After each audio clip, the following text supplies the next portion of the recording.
Antes de empezar, no te olvides de suscribirte a nuestro canal y activar las notificaciones para mantenerte al día con las entregas y las actualizaciones.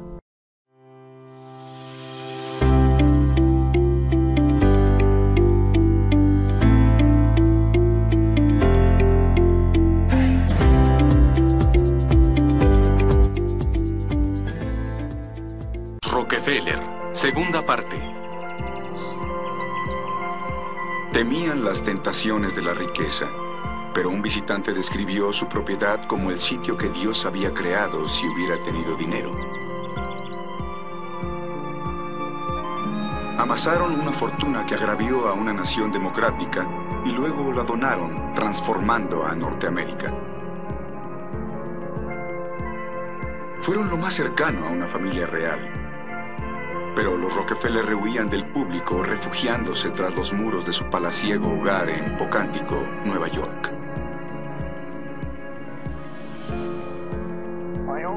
Mi experiencia personal de niño era de un sitio que por una parte era una especie de Edén. Era sereno y hermoso.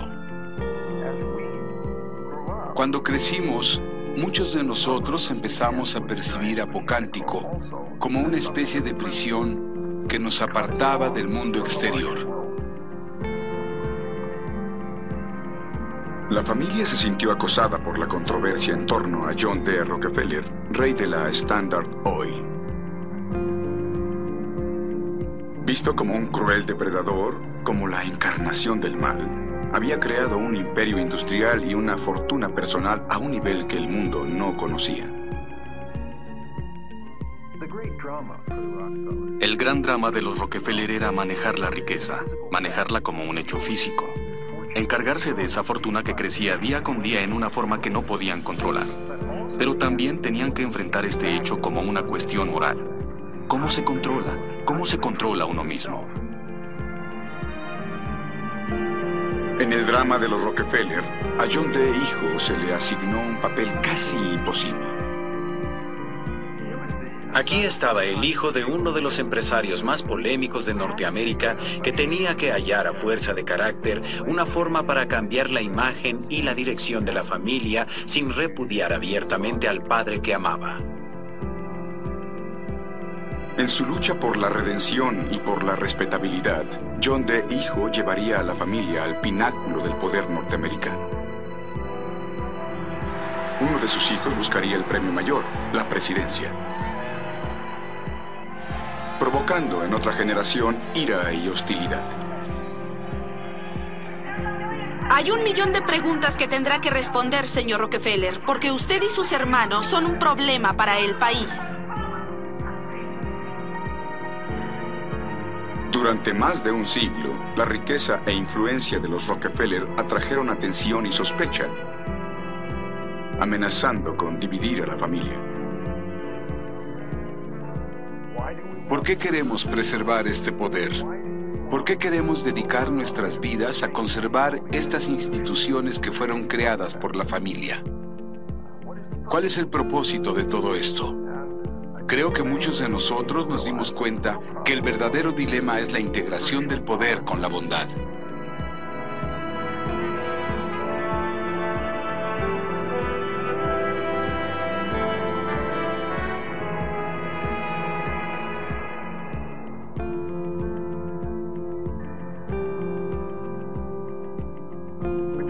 Cuando John D. tenía 50 años, su cabello y su bigote empezaron a caer, y de pronto, en 1901, todo el pelo de su cuerpo cayó.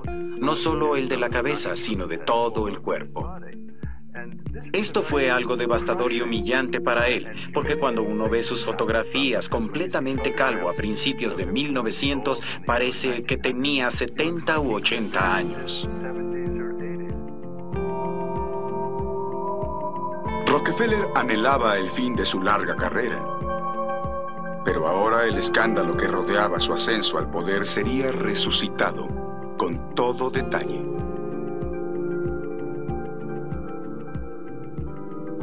Rockefeller y Standard Oil serían investigados por un vigoroso nuevo presidente, Theodore Roosevelt, y por una prensa más agresiva. En 1901, la jefa de redacción de la revista McClure, Ida Tarbell, decidió investigar al empresario más enigmático de Norteamérica.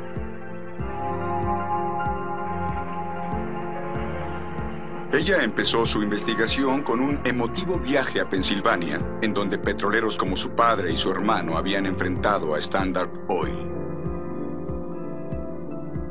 Ahí habló con legiones de enemigos de Rockefeller.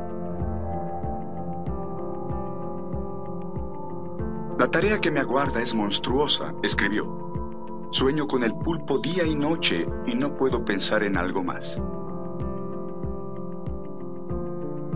Cuando Ida Tarbell empezó a escribir su serie, Rockefeller no se dio cuenta de lo poderosa que la prensa se había vuelto en una época en la que Joseph Pulitzer y William Randolph Hearst tenían cadenas de periódicos.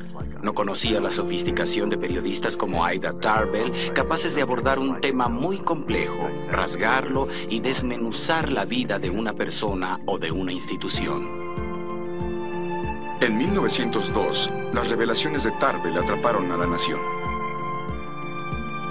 Revivió un drama en el cual los petroleros independientes eran aplastados por la poderosa Standard Oil. Documentó la conjura del monopolio con los ferrocarriles, los golpes bajos y los tratos turbios. Denunció las explotaciones y los exterminios, los espías y los códigos, la apropiación por supuestos rivales. No había holgazanes en la organización, ni manos incompetentes o cabezas estúpidas, escribió, pero nunca jugaron limpio, y eso arruinó su grandeza ante mí. Como la serie fue tan exitosa y la circulación de McClure siguió aumentando, permitieron que la serie llegara a los 19 fascículos. Y lo que pasó con cada fascículo fue que el público aumentó y Teddy Roosevelt los leía ávidamente, escribiendo cartas a Ida Tarbell. Muchas nuevas fuentes empezaron a surgir. A medida que avanzaba, hubo un tremendo clamor y el público siguió enfureciéndose con Rockefeller.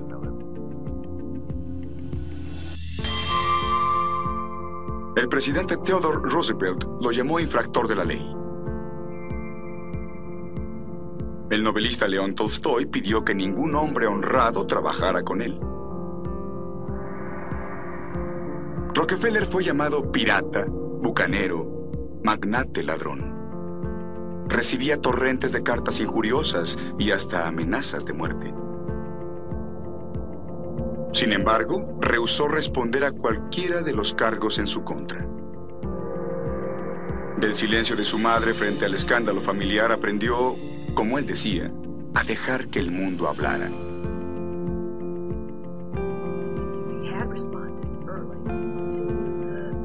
Si hubiera respondido al principio a la serie de Tarbell, la presión de la prensa y la denuncia política se habrían apaciguado un poco.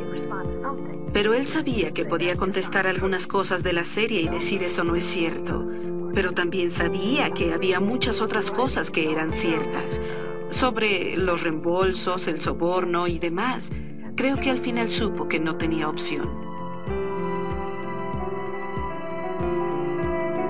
Tarbell viajó a Cleveland para ver al Titán en una de sus pocas presentaciones públicas en la iglesia bautista de la avenida Euclid.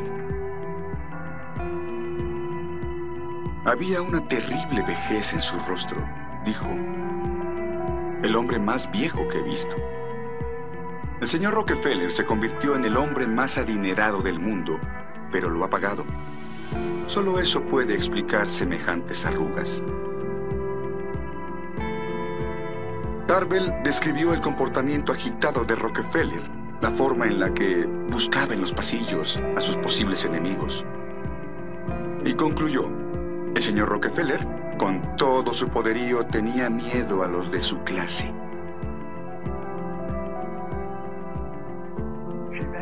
Luego remató la serie de 19 capítulos con un estudio de personalidad, en donde describía a Rockefeller como horroroso y de apariencia leprosa. Y eso en realidad lo hirió más que la denuncia de sus métodos en los negocios. Sentía que era muy injusto haberlo descrito en forma tan macabra y enfatizar que el haber perdido todo el cabello era una prueba de su depravación. El golpe más duro, sin embargo, fue la revelación sobre el padre de Rockefeller como vendedor de aceite de víbora, bígamo y violador. El descubrimiento de que Bill aún vivía desencadenó una cacería a nivel nacional. El dueño de un diario ofreció $8,000 por la información. Rockefeller empezó a temer que sus hijos fuesen secuestrados.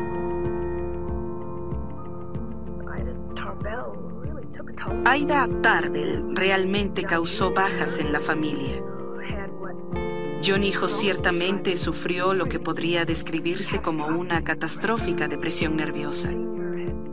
El padre padecía graves y continuas afecciones estomacales y su esposa estaba enferma. Creo que toda la familia, y no solo el padre, estaba reaccionando ante lo que veían como un golpe bajo. Aislado y desanimado, John D. Rockefeller, hijo, confesó en su clase de Biblia: "Nunca tuve más motivos para buscar la compasión de los amigos. Todo el dinero del mundo no sustituye a los amigos". La riqueza, advirtió el heredero a sus pupilos, genera el pecado. Este debió ser un periodo especialmente angustioso porque al trabajar en Standard Oil estaba en contacto con el sucesor elegido por su padre, John D. Archibald, quien estaba involucrado en una gran cantidad de corrupción política, y creo que la serie Tarbell fue especialmente angustiosa porque quería desesperadamente creer en la inocencia de su padre. Y sin embargo, estaba muy preocupado en el 26 de Broadway por la sórdida atmósfera de Standard Oil, lo que significaba que a cierto nivel debió sospechar que muchas cosas eran ciertas. A la deriva en la Standard Oil, John se dedicó a la creación de un nuevo hogar para su padre. Ubicado en las colinas de Pocántico, 48 kilómetros al norte de Nueva York, el sitio fue llamado Kaikiut, que en holandés significa mirador. Tenía una vista panorámica del río Hudson. Pronto se convirtió en el refugio de la familia. Tras los muros, los reporteros se reunían exigiendo respuestas. Para John, enfrentar a un público hostil se volvió más difícil cuando él y Abby empezaron a tener hijos. A su hija Abby, apodada Babs, pronto le siguió John D. Rockefeller III, quien fue llamado el bebé más adinerado de la historia. Los periódicos declaraban que el titán no podía visitar a su primer nieto por temor a que se le entregara un citatorio. Con infinidad de demandas pendientes contra Standard Oil, Rockefeller empezó a llevar una vida de fugitivo, manteniendo su paradero en secreto. Kaikiut se convirtió en su prisión y su fortaleza, rodeado por guardias de Pinkerton. Cuando la serie Tarbell llegaba a su fin, el gobierno federal anunció drásticos procesos antimonopolio contra Standard Oil.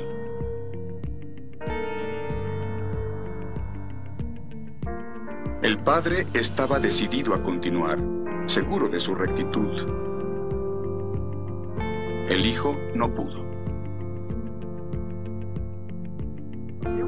Aquí estaba el hijo de uno de los empresarios más polémicos de Norteamérica, quien tenía que hallar a fuerza de carácter una forma para cambiar la imagen y la dirección de esta familia sin repudiar abiertamente al padre que amaba. Debía ser leal a su padre y leal a sus principios al mismo tiempo, aunque sus principios frecuentemente diferían de los de su padre. En 1910, John D. Rockefeller, hijo, decidió retirarse de la empresa Standard Oil y dedicarse exclusivamente a ayudar a su padre a repartir la fortuna familiar.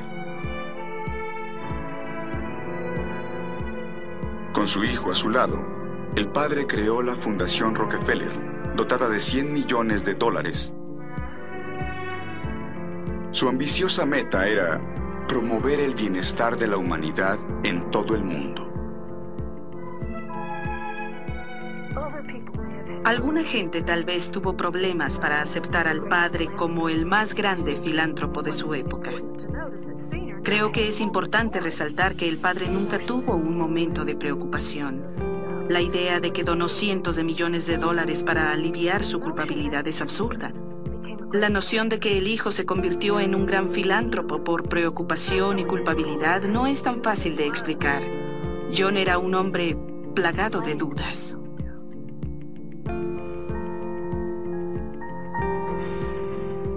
El 15 de mayo de 1911, la Suprema Corte de los Estados Unidos declaró que Standard Oil era un monopolio que restringía el comercio y debía disolverse.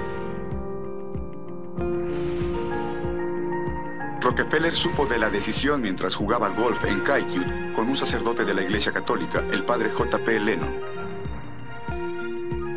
Rockefeller reaccionó con sorprendente aplomo. Se volvió hacia el sacerdote y dijo: «Padre Lennon, ¿tiene dinero?». Y el sacerdote se sorprendió por la pregunta y dijo: «No». Y entonces preguntó: «¿Por qué?». Y Rockefeller le dijo: «Compre Standard Oil». Como Rockefeller predijo, las empresas individuales de Standard Oil valían más que la corporación. En los siguientes años, sus acciones duplicaron y triplicaron su valor. Cuando la lluvia de dinero concluyó, Rockefeller tenía la fortuna personal más grande en la historia, casi el 2% de la economía norteamericana. Y realmente perder el juicio antimonopolio fue lo que convirtió a John D. Rockefeller en el primer millonario del mundo. Standard Oil fue castigada en el caso federal antimonopolio, pero John D. Rockefeller padre ciertamente no. La buena racha de Rockefeller no había concluido. Cuando la bombilla eléctrica amenazaba acabar con la necesidad de combustible, apareció el automóvil. El mercado del combustible provocó la euforia en la industria petrolera. La fortuna de Rockefeller parecía mostrar que le había ganado a sus críticos otra vez. Cada vez más cordial y relajado, se despojó de su traje de negocios y experimentó con infinidad de pelucas. Le deleitó el nacimiento del segundo hijo de John, Nelson, nacido en el cumpleaños del abuelo. Otros 3 hijos siguieron: Lawrence, Winthrop y David. Con el furor de Standard Oil aplacándose y la filantropía en camino, John decidió dar a sus hijos una herencia que les enorgulleciera. Pero sus deseos de redimir el nombre de la familia iban a desmoronarse.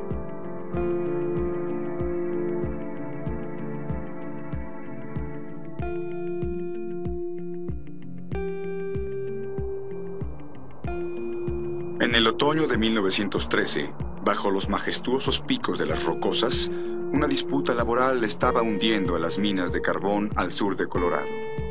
Hundiría a los Rockefeller también, convirtiendo a la familia otra vez en blanco de la ira nacional.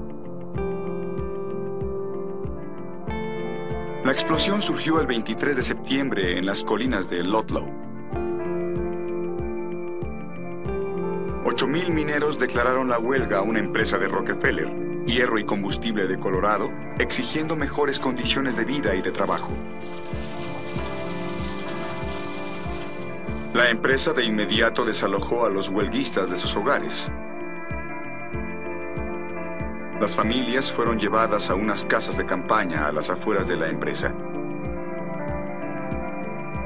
Los mineros huelguistas venían de 32 países diferentes. Algunos creían que John D. Rockefeller era el presidente de los Estados Unidos. Cuando los bandos se preparaban para la lucha, la empresa envió a unos pistoleros que se aliaron a los comisarios del condado.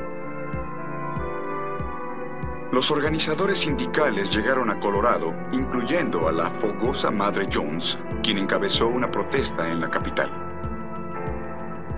En diciembre cayó nieve en Colorado, llegando a 1 metro con 20 centímetros de altura. 20,000 hombres, mujeres y niños tiritaban en la planicie. Sin una solución a la vista, John D. Rockefeller hijo fue llamado a atestiguar ante el Congreso. Aunque era director de la empresa, dijo que sabía poco sobre la situación, que había depositado su confianza en los gerentes. Luego se pronunció a favor de la libre empresa, el derecho a no asociarse a un sindicato. El complacido padre recompensó a su hijo con 10,000 acciones de la empresa.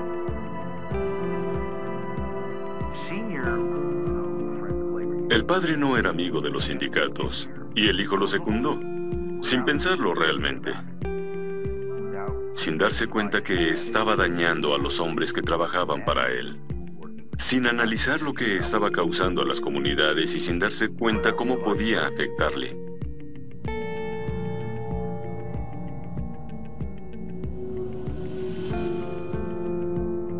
En la mañana del 20 de abril, 2 semanas después del testimonio de John, una compañía de 35 guardias nacionales se apostó en una colina frente a la colonia en Ludlow.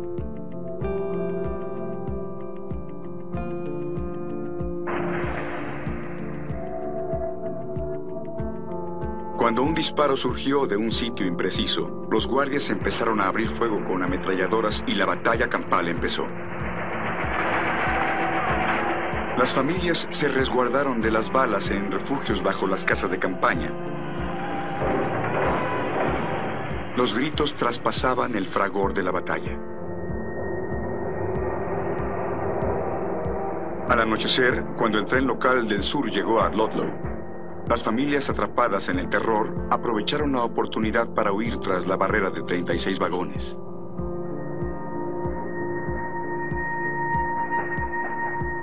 Mientras el tren se alejaba, el conductor informó haber visto la colonia arrasada por las llamas, encendidas, dijo, por la antorcha de un soldado.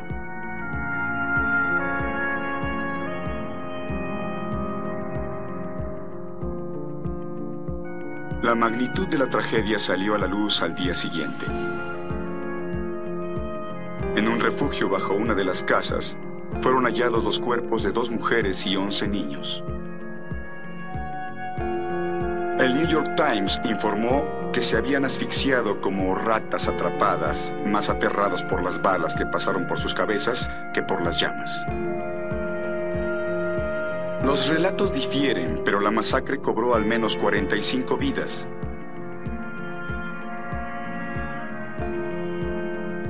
Veinte más estaban heridos y quemados. Para muchos, no había duda de quién tenía la responsabilidad. Por primera vez, todo el peso de la opinión pública cayó directamente sobre los hombros de John, hijo.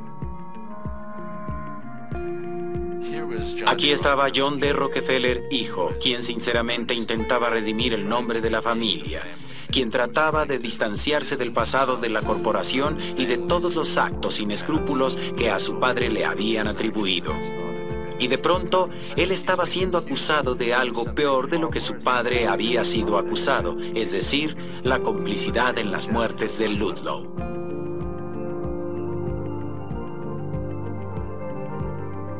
Furiosos huelguistas marcharon frente a la casa de John y su oficina en el número 26 de Broadway. Los oradores exhortaban a las multitudes a matarlo como a un perro. El novelista Upton Sinclair públicamente acusó a John del cargo de homicidio. Los radicales amenazaban con derribar las puertas de Cayuga. Esto, sobre todo, inquietó a John, cuya madre, Laura, yacía tras los muros moribunda. Luego, una bomba casera estalló en una vivienda matando a 4 radicales. Se cree que iba destinada a la residencia de John. Pero para diciembre de 1914, los fondos de ayuda para los mineros se agotaron. Fueron forzados a regresar al trabajo. Parecía para muchos que la directiva había ganado. No así para John D. Rockefeller, hijo. John D. hijo pensó, podría caer la sangre de esas personas sobre mí y sobre mis hijos durante toda una generación. Y al final se dio cuenta que tenía que intervenir no solo para calmar la situación en Colorado, corrigiéndola, sino que tenía el deber de regularizar ese ingobernable y turbulento sector de las relaciones laborales en Norteamérica.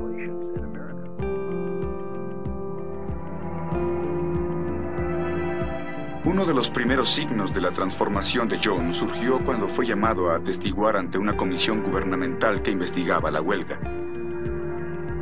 Al entrar, se detuvo para estrechar la mano de la madre Jones. «Nunca creí que usted supiera lo que esos mercenarios estaban haciendo», le dijo la madre Jones. En el estrado, John hizo algo que su padre jamás habría hecho: admitir públicamente que se había equivocado. El joven Rockefeller prometió ir a Ludlow personalmente y hablar directamente con los mineros. Cuando iba a hacer el viaje de expiación, su madre murió. Una de las primeras notas de condolencia fue de la madre Jones. En septiembre de 1915, John llegó a Ludlow. Se negó a llevar armas o guardaespaldas.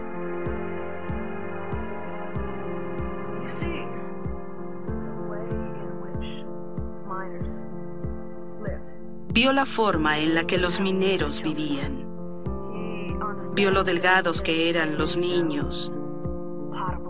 Vio que no había agua potable en la mayoría de los campamentos. Él, de hecho, siendo alguien con una reputación de inmensa rectitud y timidez, salió de su coraza. Predicando un evangelio de cooperación y hermandad cristiana, John trazó un plan para que un grupo escuchara las quejas de los trabajadores. También prometió a los mineros que no serían despedidos si decidían unirse al sindicato. Su propuesta funcionó. Los mineros aprobaron su plan en una votación secreta.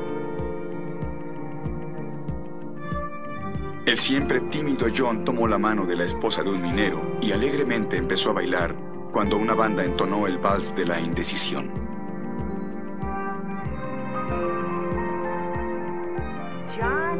La crianza de John como un niño que debía comer comida sencilla, usar ropa sencilla y ser un niño sencillo dio resultado.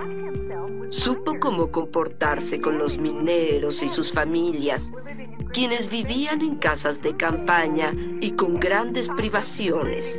Comió la comida que tenían, absorbió la salsa con su pan. Es un maravilloso retrato de ese hombre. Uno podía ver a Laura Spellman sobre su hombro, viendo que le había dado bienestar a este niño y también represión.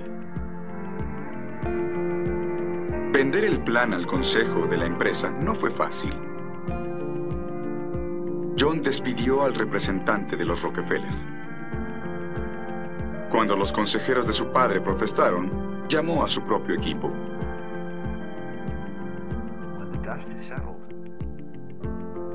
Cuando se calmó la tormenta, John dirigía el negocio y su padre, con su silencio, decía: «Adelante». Y es en ese momento cuando realmente se convierte en el señor de la casa. El padre no le había transferido todo el dinero. De hecho, después de minimizar el daño en Ludlow, es cuando el padre empieza a transferir inmensas cantidades de dinero a nombre de su hijo.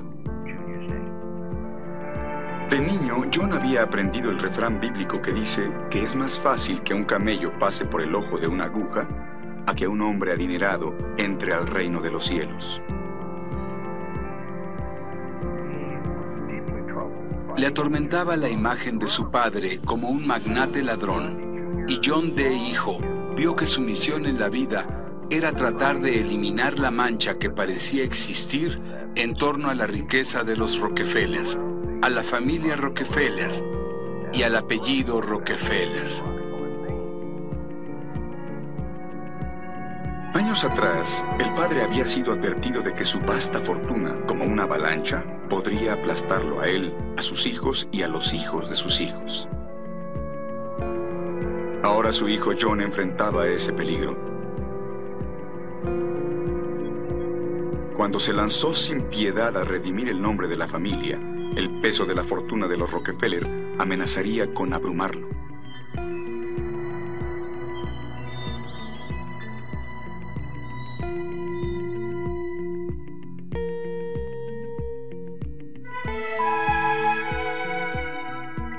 Lakewood, Nueva Jersey, julio 10, 1918.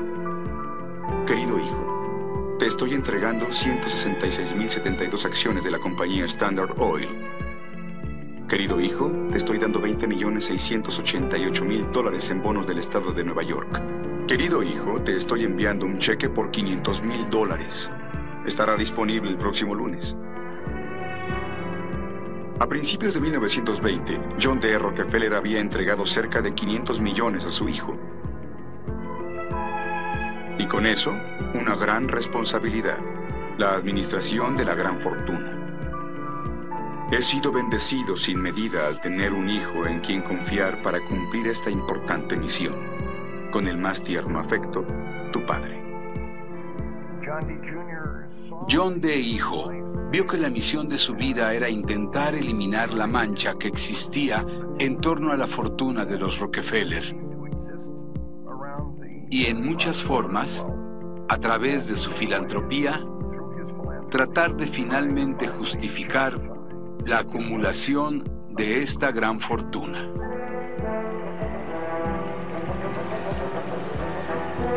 Ya sea restaurando el Palacio de Versalles, salvando las gigantescas secuoyas en California, o fundando una facultad médica en China, a John le absorbía su trabajo.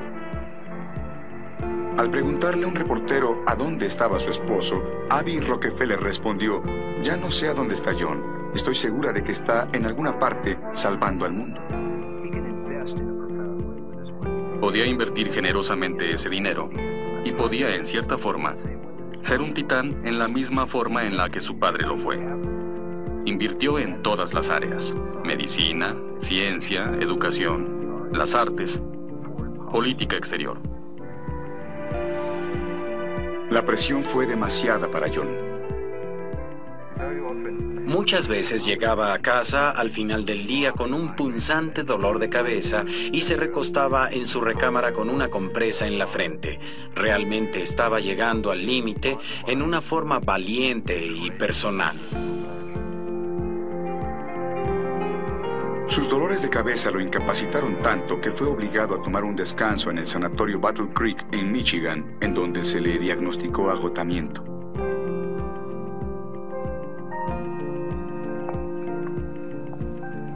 Mientras el hijo se sacrificaba para redimir al padre, este se veía sorprendentemente tranquilo. Alejado del negocio y libre de la carga de la gran fortuna, John D. Rockefeller, a los 80 años, se instaló en su retiro.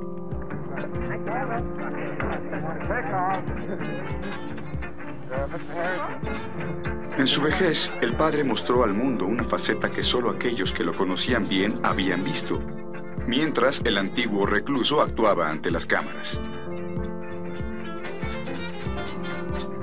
Con la magia de las relaciones públicas, John D. Rockefeller padre se transformó de un magnate ladrón a un afable viejecillo famoso por repartir monedas. ¿Podría darle una moneda, señor Rockefeller?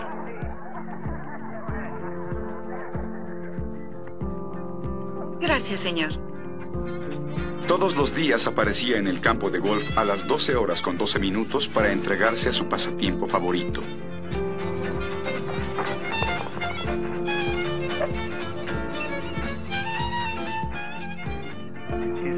Es alegre, activo, vivaz, coquetea con lindas mujeres, adora cantar himnos, decir bromas e imitar a la gente.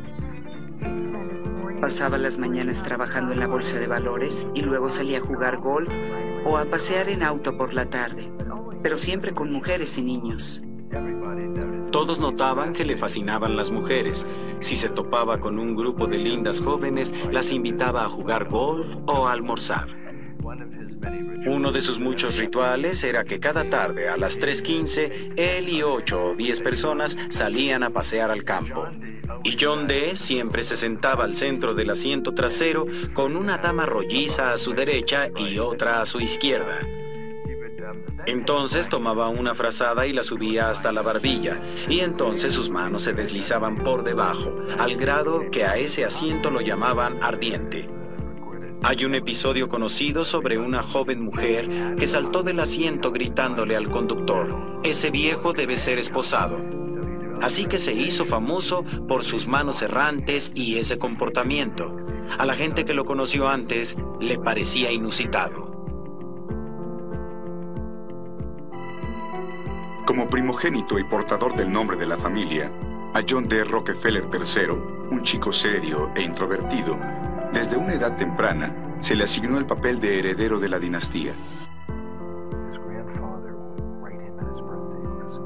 Su abuelo le escribía en su cumpleaños y en Navidad diciéndole cosas como: "Anhelo ver cuando puedas trabajar con tu padre y ayudarlo a llevar la pesada carga", y demás. Así que John creció pensando que tenía un papel muy específico que le había sido asignado. No había muchas opciones para John. En 1929, egresado de Princeton, John llegó al domicilio empresarial más famoso de Nueva York para tomar su lugar y ayudar a dirigir las empresas y los asuntos filantrópicos.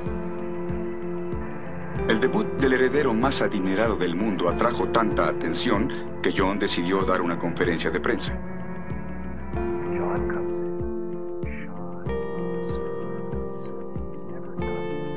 John entró tímido, reservado, indeciso. Nunca había hecho nada similar antes y fue interrogado por toda la prensa de Nueva York. Le lanzaban preguntas intentando llegar al fondo. Y John se ensimismó a medida que la conferencia de prensa avanzaba. Uno de los reporteros escribió sobre él. Cruzaba las piernas tratando de enroscarlas. Estaba tremendamente incómodo por la atención y creo que empezó a ver su papel como algo muy serio, como una carga. Y temió cometer algún error. Creo que fue un momento sumamente difícil en su vida. Al final de la dura prueba, John confesó en su diario: "Debo estar fuera de la prensa por un buen tiempo".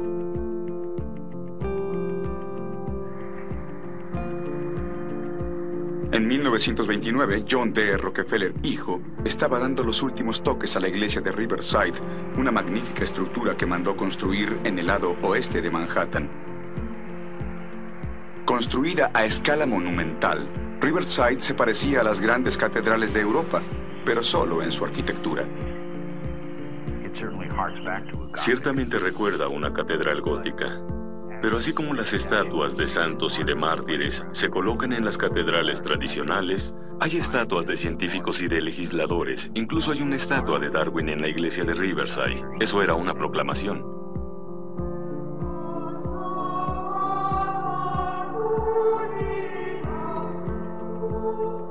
Aunque seguía comprometido con la fe cristiana de su madre y de su abuela, John creía que el progreso científico era una expresión de la voluntad de Dios y el medio para crear el reino de Dios en la tierra.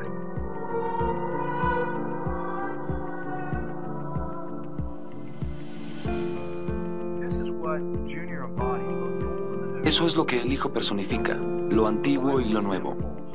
El antiguo impulso evangelista para reformar al mundo y las nuevas leyes que están surgiendo de la ciencia y de los negocios.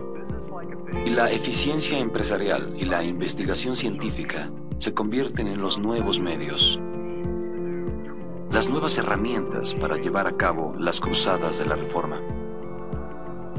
Los fundamentalistas cristianos de 1920 vieron la actitud de John como un rechazo de las enseñanzas bíblicas. Les preocupaba que el hombre más adinerado del mundo extendiera su influencia hasta el terreno religioso. Un predicador habló en términos apocalípticos. Cuando un hombre puede controlar el mundo financiero, el mundo educativo y prácticamente el mundo religioso, el día del anticristo no está muy lejos. Para entonces, la fortuna de los Rockefeller ascendía a $1.000 millones, invertidos no solo en las compañías que antes formaban Standard Oil, sino también en la banca y en nuevas industrias. Armado con su vasta riqueza, John se convirtió en un filantrópico tan formidable como su padre lo fue en los negocios. A veces incluso empleaba tácticas similares.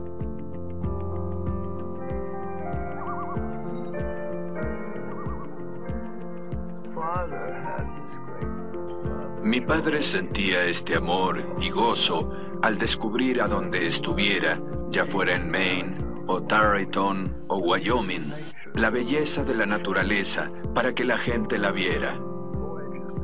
Nos llevaba de viaje a conocer Norteamérica. Acampábamos y hacíamos cabañas y montábamos a caballo. Paseábamos. Nelson y yo éramos ávidos fotógrafos y tomábamos fotografías buscando los mejores paisajes a donde íbamos. Durante un viaje familiar a Wyoming, a John le asombraron las majestuosas montañas Teton. Su belleza, dijo, supera cualquier cosa que haya visto. Lo que vio abajo, en el pueblo de Jackson Hole, lo consternó.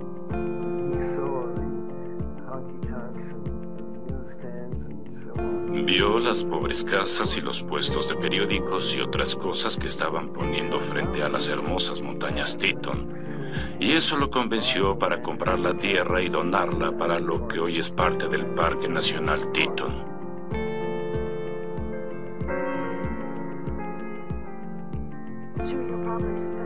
John tal vez gastó casi $13 millones para comprar los terrenos cercanos a Jackson Hole, en Wyoming. Al principio, como lo hacían los Rockefeller, lo hizo a través de una compañía secreta, nada sorprendente. Cada vez que el nombre Rockefeller aparecía, los precios subían, nada ilegal en eso, aunque tal vez obtuvo ayuda especial del Servicio de Parques para identificar las hectáreas. La forma en la que John adquirió los montes Teton fue con el uso del poder. En ese sentido, el impulso filantrópico no es muy diferente al de Standard Oil. Recuerden que el padre pensaba que Standard Oil no era solo una empresa productiva, sino una forma para mejorar al mundo. La corporación no lucrativa de John no era diferente en ese sentido. Como los refinadores independientes aplastados por la Standard Oil, los negociantes locales estaban enfurecidos.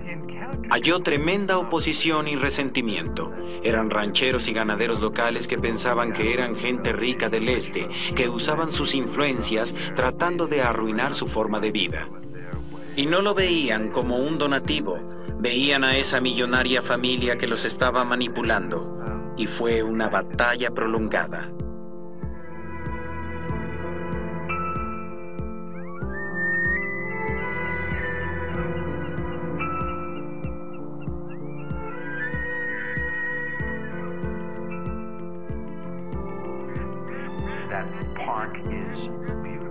Ese parque es bello, pero fue creado en esa forma porque John creía que así debía ser, y tenía el dinero y los contactos para hacerlo. Para John, la preservación era un escape del mundo moderno que hallaba incómodo. En Williamsburg gastó $55 millones para convertir a la capital de Virginia en una versión idealizada del pasado. En los claustros de un museo en el extremo norte de Manhattan, creó un refugio medieval llenándolo con antiguos tesoros.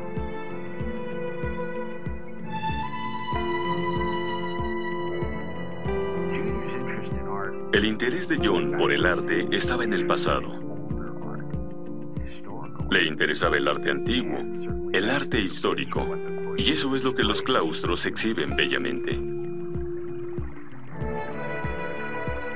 Pero mientras John buscaba paz en lo antiguo, su esposa Abby hallaba emoción en lo nuevo. Le atraía lo insólito, lo aventurado. el arte intimista. Le gustaba la experimentación, estaba abierta a nuevas ideas. Y también quería entender el arte que sus hijos llegarían a comprender. Quería ser moderna. Mamá gustaba de la belleza en donde la hallara y la halló en diversos sitios, tanto en la naturaleza como en el arte contemporáneo, y ahí es en donde ellos diferían. En 1939, después de 10 años de estar en un hogar temporal, el Museo de Arte Moderno abrió sus puertas. En la Quinta Avenida, en un sitio ocupado por la antigua residencia de la familia Rockefeller, se yergue el estupendo nuevo hogar de una importante institución nacional. John no solo donó más de $6 millones, sino que demolió su hogar para darle cabida al museo. A cambio, obtuvo una promesa. Abby hizo un trato con John. Venderían su propiedad de la calle 54 y se mudarían a un apartamento. Y él aceptó hacerlo, si ella accedía, a disminuir la mayoría de sus actividades en el museo. Le preocupaba su salud, que empezaba a quebrantarse, y ella usó eso para negociar. Para los Rockefeller, el Museo de Arte Moderno siempre será el museo de mamá.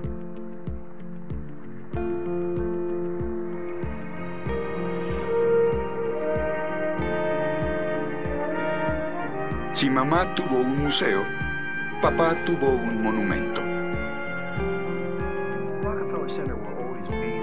El Centro Rockefeller siempre será el sitio que los Rockefeller podrán señalar como la encarnación física de lo que su familia logró. Fue poner el sello de la familia en el rostro de la ciudad de Nueva York y, por lo tanto, en el rostro de Norteamérica. Fue concebido en 1928 como algo filantrópico. Un nuevo hogar para la ópera metropolitana y el desarrollo de las zonas circundantes. Pero el mercado de valores se derrumbó en 1929, arruinando a millones de inversionistas y acabando con más de la mitad de la fortuna de los Rockefeller. John tuvo una afección viral y fuertes resfriados. Recorro los pisos por las noches preguntándome de dónde obtendré dinero para construir estos edificios, escribió. Se quedó con un par de propiedades de grandes dimensiones. Tenía que hacer pagos por arrendamiento, tenía que pagar impuestos sobre la propiedad, y era la peor época en la historia económica del país. Podía absorber la pérdida o hacer algo que era muy riesgoso. John quedó humillado con el fracaso de su primera aventura en los negocios 30 años atrás. Ahora aceptó el reto. Puso una tercera parte de su disminuida fortuna y se arriesgó con el proyecto.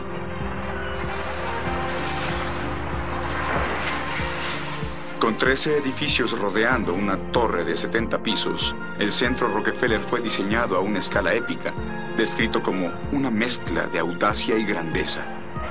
Centro Rockefeller. Empleando a 75,000 trabajadores, era el único proyecto importante en la ciudad de Nueva York en los terribles días de la Gran Depresión. Fue un acto de fe en los Estados Unidos. Creo que los norteamericanos estaban fascinados por la dimensión, la magnitud y por el hecho de que este hombre, esta familia, creyera que había un futuro para el país. Y este gran monumento fue creado por eso. En lo que sería una tradición anual, los trabajadores encendieron el primer árbol de Navidad en el Centro Rockefeller en 1933.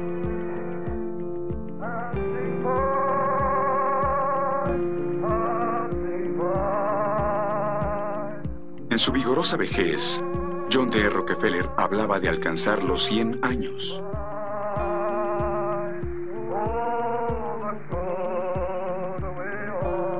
Falleció el 23 de marzo de 1937 en su residencia invernal de Ormond Beach, a solo 2 años de su meta.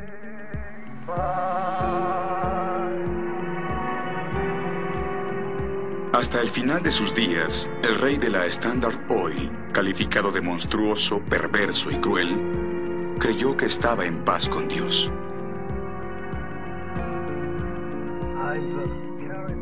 He traído este poema guardado durante tanto tiempo que ya no recuerdo. Es una cita de mi abuelo.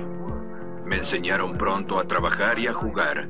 Mi vida ha sido una larga y alegre fiesta, con mucho trabajo y mucho juego. Dejo la preocupación en el camino. Dios fue bueno conmigo cada día. El funeral se llevó a cabo en Kaikiut, la sede simbólica de la familia Rockefeller y ahora el hogar de John. En todo el mundo, en cada oficina, compañía y refinería del antiguo imperio de Standard Oil, el trabajo cesó durante 5 minutos. El centro Rockefeller, una ciudad dentro de otra ciudad, fue concluido después de 8 años de construcción. Planeado en época de auge y construido durante la depresión, el centro emerge en el cielo. En 1939, al terminar de construir el centro Rockefeller, John D. Rockefeller, hijo, de 65 años, podía mirar hacia una vida de logros. Ningún hombre en Norteamérica vivió de acuerdo con sus ideales como John D. Rockefeller, hijo, dijo Ida Tarbell, la periodista cuyas revelaciones sobre Standard Oil mancharon el nombre Rockefeller. No conozco a ningún padre que haya dado mejor orientación a su hijo que John D. Rockefeller. Extendiendo su filantropía tan ampliamente como lo hizo, John dio a gran cantidad de gente motivos para recordar que los Rockefeller nada tenían que ver con Standard Oil, que nada tenían que ver con Ida Tarbell, sino que tenían que ver con la belleza, la naturaleza y el avance científico. Triunfó a tal grado que cuando sus hijos alcanzaron la edad adulta en 1930, tal vez era muy difícil para ellos imaginar la tormenta de controversia que rodeó al nombre Rockefeller solo 30 años atrás. John D. hijo ha creado esta sorprendente familia. Estos 5 bulliciosos chicos. Y todos ellos con gran futuro. Pero hay una especie de peligro, y lo ve desde el principio. Que pueden destruir con imprudencias el trabajo que le tomó 30 o 40 años para construir.